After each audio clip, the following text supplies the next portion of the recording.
सरकारी स्कूल में पढ़ाई तभी होगी जब सरकारी स्कूल में विधायक के एमएलए एमपी के बच्चे पढ़ेंगे। और जब एमएलए एमपी के बच्चे पढ़ेंगे तो वो देखेंगे ना कि मेरा बच्चा कैसे पढ़ रहा है, उसका पढ़ाई क्या है। क्योंकि देखिए गरीब और हम लोग चाहते हैं कि यहाँ पे नेता नहीं जननेता पैदा हो और क्रांतिकारी नेता पैदा हो। झारखंड गठन होने के बाद आज इतना वर्ष होने के बाद भी यहाँ पे सरकार रोजगार देने में असमर्थ रहा है और आज भी लोग प्रदेशों में काम करने के लिए जा रहे हैं। ये सबसे बड़ा मुद्दा है। अभी कई गांव का हम दौरा करके आए हैं जहाँ पर सिर्फ माँ, बहनें, चाची, दीदी ये सब मिलती है। मतलब कोई किसी का बेटा नहीं मिलता है घर में। वो क्यों नहीं मिलता है? क्योंकि उसके पास यहाँ रोजगार नहीं है, तो प्रदेशों में कमाने के लिए चला गया। नमस्कार, आप देख रहे हैं पब्लिक डिमांड। मैं पिंटू बाबू। हम आज बात करेंगे जमुआ विधानसभा की। एक ऐसे समाज सेवी से हम मिलाएंगे आपको जो पहले से भी लोकसभा चुनाव लड़ चुके हैं और उन्होंने बहुत बेहतर प्रदर्शन भी किया है। पूरे 15 कैंडिडेट में 7वां स्थान उनका था और अभी निर्दलीय प्रत्याशी संजय दास जी के समर्थन में भी इनके प्रचार प्रसार में लगे हुए हैं। समाज सेवी भी कहे जाते हैं, लोगों के बीच में हमेशा बने रहते हैं। कोई भी प्रॉब्लम हो आप इनको एक कॉल करिए, पहुंचते हैं। इनका खबर हम पिछले कई दिनों से चला रहे हैं, आप लोगों के बीच में भी हमारे साथ हैं। हम बात करने का प्रयास करेंगे और ये जानने का प्रयास करेंगे क्या कुछ इनके जीत का रणनीति है, क्या कुछ जमुआ में इन्होंने अभी तक समस्याएं देखी है और किन चीज़ों को सुधारने का प्रयास किया है। आपका हमारे चैनल पर स्वागत है सर। जी, आपका बहुत बहुत धन्यवाद। और आपके तमाम श्रोताओं को जो आपके इस वीडियो को देखेंगे उन सभी को जय भीम, जोहार, आदाब। आपके जो उम्मीदवार हैं, आप जिनके समर्थक संजय दास जी, निर्दलीय प्रत्याशी के रूप में आप लोगों ने उनका नामांकन करवाया, क्या कुछ कहेंगे आप? जी देखिए, पार्टियां तो बहुत है। ऐसे मैं संयुक्त संघर्ष पार्टी जो किसान आंदोलन से उभरा, उस पार्टी का प्रदेश अध्यक्ष भी हूँ। लेकिन इसके बाद भी हमने ये बेहतर समझा कि झारखंड में और ख़ास करके जमुआ विधानसभा में निर्दलीय प्रत्याशी ही देना बेहतर रहेगा। क्योंकि यहाँ पे तो हर पार्टी के कैंडिडेट हैं और इस बार पार्टी का राजनीति ऐसा हो गया है कि लोग पार्टी से बिल्कुल नाराज़ चल रहे हैं। क्योंकि देखिए दोनों तरफ भाजपा ही है। एक तरफ से भाजपा खुद है, दूसरे तरफ अपना कैंडिडेट को उतार दिया हुआ है। तो कहीं ना कहीं यहाँ के लोग समझ रहे हैं कि यहाँ पे क्या राजनीति चल रहा है। ये ऐसा राजनीति पहले दूसरे प्रदेशों में चलता था, लेकिन अभी इस तरह का राजनीति हम लोग अपने क्षेत्र में देख रहे हैं। ये बड़ा अचंभा है। इस तरह से होना नहीं चाहिए था जैसा यहाँ पे राजनीति हो रहा है। इसको राजनीति नहीं, राजनीति एक तरह से कह सकते हैं। तो इस तरह से गंदा पॉलिटिक्स यहाँ पे किया गया है और लोगों को उलझाया जा रहा है। राजनेता जो है अपना रोटी सेकने के लिए पूरी तैयारी के साथ उतर चुका है इस मैदान में। आप इस बात को पूरे स्पष्टता के साथ कैसे कह सकते हैं कि दोनों बीजेपी है, पक्ष भी बीजेपी और विपक्ष भी बीजेपी? जी, जो 15 वर्ष जिसका कार्यकाल भाजपा के साथ रहा, आज वो कह रहे हैं कि मैं भाजपाई नहीं हूँ। ये उसके पास भी इसका पुख्ता सबूत नहीं है कि वो भाजपाई नहीं है। क्योंकि हम जानते हैं जयप्रकाश वर्मा जी भी लड़े थे भाजपा से आकर के उम्मीदवारी लोकसभा में। आप लोगों ने देखा कि उनका बड़ा मजबूत उम्मीदवारी था, लेकिन देखिए आज कहाँ पर है, फिर से भाजपा में है। उसी तरह आज ये आए हुए हैं लोगों को उलझाने के लिए, फिर पुनः वापस अपना घर लौट जाएंगे। आप लोकसभा चुनाव भी पिछली बार लड़े, इस बार विधानसभा में भी पूरे जोर शोर के साथ में हैं। लोकसभा चुनाव में और विधानसभा चुनाव में क्या कुछ अंतर देख पा रहे हैं? देखिए लोकसभा चुनाव जो है वो केंद्र को लोग देखते हैं और केंद्र के आधार पर लोग डिसीजन लेते हैं कि यहाँ पे हमको क्या करना चाहिए। लेकिन अभी का जो चुनाव है ये हमारा अपना क्षेत्रीय चुनाव है और इसमें जो है लोग सरकार तक नहीं देखते हैं कि सरकार बनेगा या नहीं बनेगा। यहाँ तक कि यहाँ जो मेरे क्षेत्र के लोग हैं, जमुआ विधानसभा के लोग हैं, ये लोग तो ये बेहतर जानते हैं कि यहाँ से इस सीट से गठबंधन सरकार को भी कोई नुकसान नहीं। हर बार जो है ये क्षेत्र से जो है भाजपा के लोग जीत करके जा रहे हैं, तब भी गठबंधन की सरकार बन रही है सूबे में। तो ऐसा कुछ नहीं है, यहाँ के बारे में लोगों को पता है।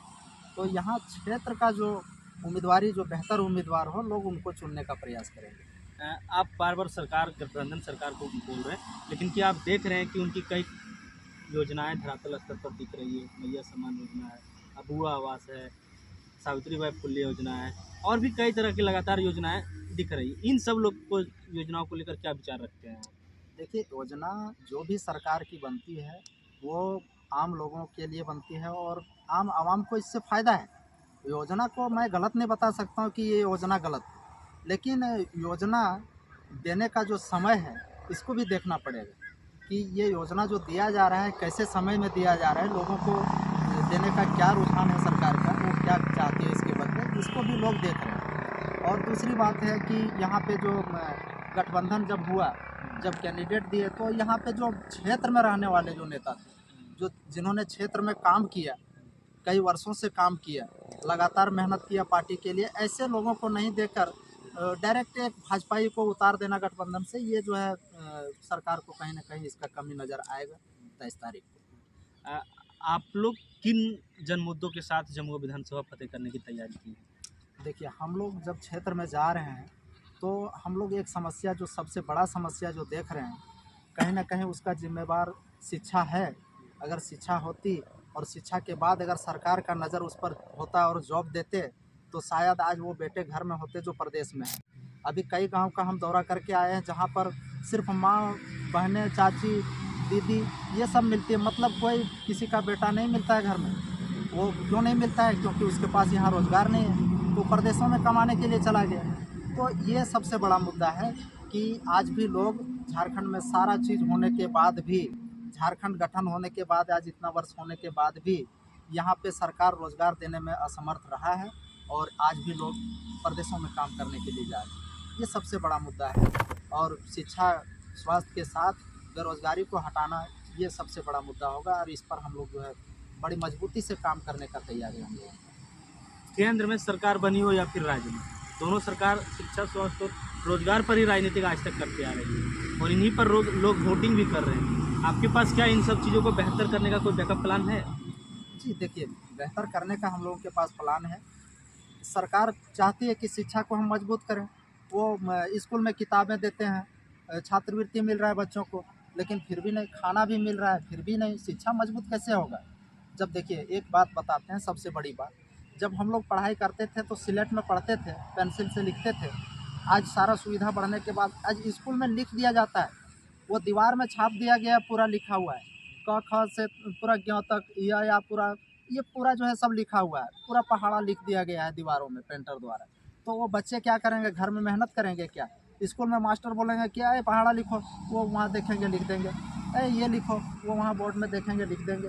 तो इससे मेहनत बच्चा नहीं करना चाह रहे हैं। और देखिए, एक चीज़ और है कि सरकारी स्कूल में पढ़ाई तभी होगी जब सरकारी स्कूल में विधायक के, एमएलए एमपी के बच्चे पढ़ेंगे।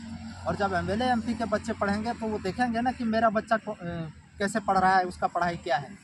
क्योंकि देखिए, गरीब कमजोरों के लोग जो है पकड़ के लेके जाते हैं लोगों को, ऑफिसर घूस लेते हुए पकड़ाए जाते हैं और फिर जो है वो कुछ ही दिनों में छूट करके आते हैं और उसी पोस्ट पर, उसी कुर्सी पर बैठे रहते हैं।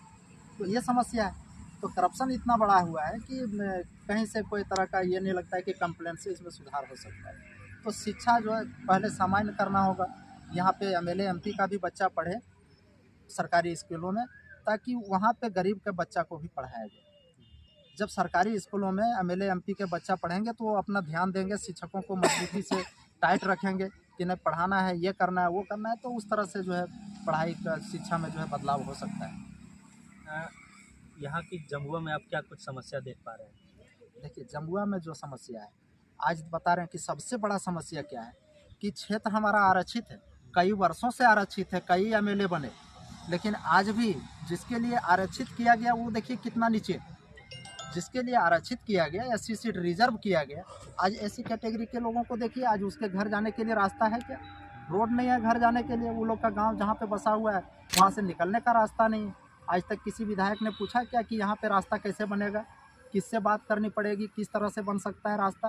कोई खोज खबर नहीं। तो जिसके लिए बनाया गया, एससी सीट रिजर्व किया गया, आज उसको ही विधायक नहीं पूछ रहे हैं। तो यहाँ पे क्या बदलाव हुआ सो बताइए? और जब उसका बदलाव नहीं हुआ तो हुआ किसका? न उसके पास पानी पीने के लिए बेहतर सुविधा है, न जाने आने के लिए रास्ता है, तो क्या कर सकते हैं बताइए? तो समस्या तो बहुत है यहाँ पर। एक अंतिम सवाल है, जनता जनार्दन से क्या कहेंगे आप? जनता जनार्दन से हम यही कहेंगे, और ख़ास करके जिस तरह का राजनीतिक शिकार यहाँ पे इस बार यहाँ के सीपीएम माले के लोग हुए हैं, उनका कैंडिडेट हुआ है, इस बार चुनाव भी नहीं लड़ पाए इस राजनीतिक समीकरण से। तो मैं उन लोगों से कहूँगा, तमाम कम्युनिस्टों पर ये बिल्कुल अग्नि परीक्षा है। ये चुनाव जो है कम्युनिस्टों का अग्नि परीक्षा है, क्योंकि यहाँ पे ये जो हमारा क्षेत्र है ये बिल्कुल कम्युनिस्टवादी रहा है।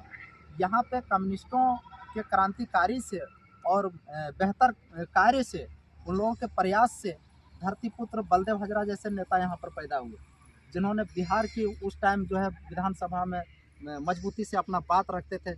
ये माना जाता था कि ये एक हस्ती विधायक है जो जननेता के बीच से क्रांतिकारी विधायक आया हुआ है। तो यहाँ पे कम्युनिस्टों का ये क्षेत्र है हमारा, और यहाँ पे कम्युनिस्ट विचारधारा के लोग रहते हैं, और उसका ये अग्नि परीक्षा है।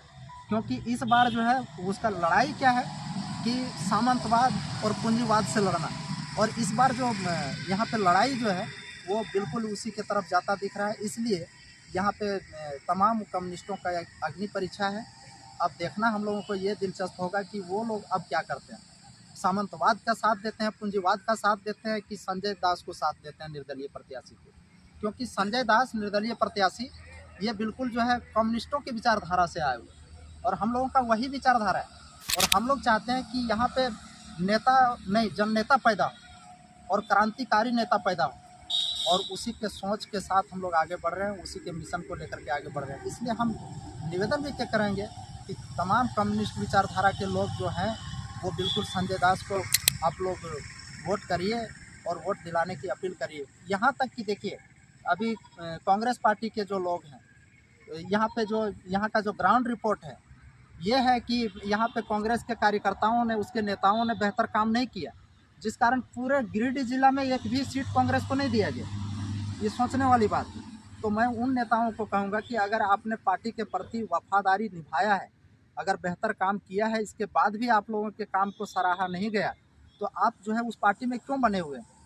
आप उससे हटिए, आप निकल कर बाहर आइए, निर्दलीय रहिए, आप स्वतंत्र रहिए। आप यहाँ स्वतंत्र रहने लायक हैं, आप आइए, आपका सम्मान है, आपका स्वागत है।